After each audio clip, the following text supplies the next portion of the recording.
Welcome to my channel गतिक education. Please इसको like करें और सब्सक्राइब करें और शेयर करें। वो अपने छोटे से शहर का इकलौता जनरेटर ऑपरेटर था और इसीलिए हर शादी में शहर वाले मनोज को ही बुलाया करते थे। एक रात जब मनोज एक शादी से अपना काम खत्म करके घर वापस लौट रहा था, तब अचानक ही उसे गांव की नदी के पास बैंड बाजे की आवाज आने लगी। वो ये सुनकर बहुत हैरान हुआ, क्योंकि नदी के पास वाली जमीन एक दलदल बन चुकी थी और कई लोगों की उसमें धंसने की वजह से मौत भी हो चुकी थी। मनोज ने अपनी साइकिल घुमाई और नदी के पास देखने गया कि आखिरकार इतनी रात गए किसकी बारात इतने खतरनाक रास्ते से जा रही थी। मनोज जैसे ही नदी के पास पहुंचा, उसकी आंखें फटी की फटी रह गईं। उस नदी के पास एक बारात जा रही थी।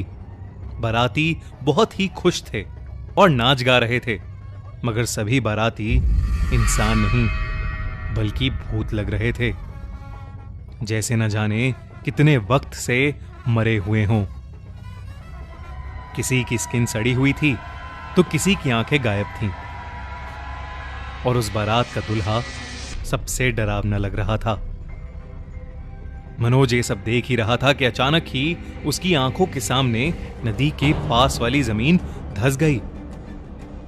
वो जमीन जिस पर दूल्हा खड़ा था, ये देखते ही मनोज की चीख निकल गई और सभी बारातियों का ध्यान मनोज पर चला गया। जमीन धंसने की वजह से दूल्हा नदी में गिर चुका था और बाकी के भूतिया बाराती जब दूल्हे को बचाने आगे बढ़े तो जमीन और धंसती चली गई और देखते ही देखते बारात के सभी आदमी उस नदी में गिर गए। इतना बड़ा हादसा सिर्फ कुछ ही मिनटों के अंदर अंदर हो चुका था और ये सब देखकर मनोज अब बहुत ज्यादा डर गया था। वो जैसे ही वहां से भागने लगा, उसका शरीर पूरी तरह से फ्रीज हो गया। उसकी कोशिश करने के बावजूद उससे खुद को हिलाया नहीं जा रहा था। तभी मनोज को ऐसा लगा जैसे उसके पीछे कोई खड़ा है। उसने पीछे देखा तो एक भूतिया औरत उसके पीछे खड़ी रो रही थी। वो मनोज से कहने लगी, भाई साहब, हमारी मदद करो। हम सबके पति मर गए हैं। मेरा बेटा मर गया है, उसकी लाशें निकलवा दो। ये बोलते ही वो औरत जोर जोर से रोने लगी और उसकी आंखें बिल्कुल लाल हो गईं। उसकी आंखों में देखते देखते मनोज उसके वश में आ गया। धीरे धीरे वो नदी की तरफ जाने लगा और सभी भूतियां औरतें उसके आसपास इकट्ठी होकर जोर जोर से रोने लगीं। मनोज नदी में कूदने ही वाला था कि उसका बड़ा भाई दौड़ता हुआ आया और उसने मनोज के ऊपर एक राख जैसी चीज डाल दी। वो राख सर पर पड़ते ही मनोज वापस होश में आ गया और डर के मारे चिल्लाने लगा।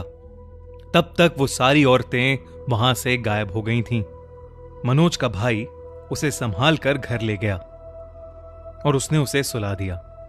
सुबह होते ही मनोज की दादी उसके पास आकर बैठी और उसे यह बताया कि जब वो 6 साल की थीं, तब उन्होंने सुना था कि नदी के पास से गुजरने वाली एक बारात के सारे मर्द नदी में गिरकर मर गए थे। उसके बाद से जो भी लोग रात के समय उस नदी से गुजरे, उनमें से न जाने कितने लोगों ने नदी में कूदकर अपनी जान दे दी और इसीलिए वहां के लोग रात में वो उस नदी का रास्ता नहीं लेते। मनोज के बड़े भाई ने अपनी दादी को पहले ही बता दिया था कि मनोज के लौटने वाले रास्ते के बीच में वो नदी पड़ेगी और इसलिए उसकी दादी ने मनोज को बचाने के लिए उसके भाई को वहां पहले ही भेज दिया था।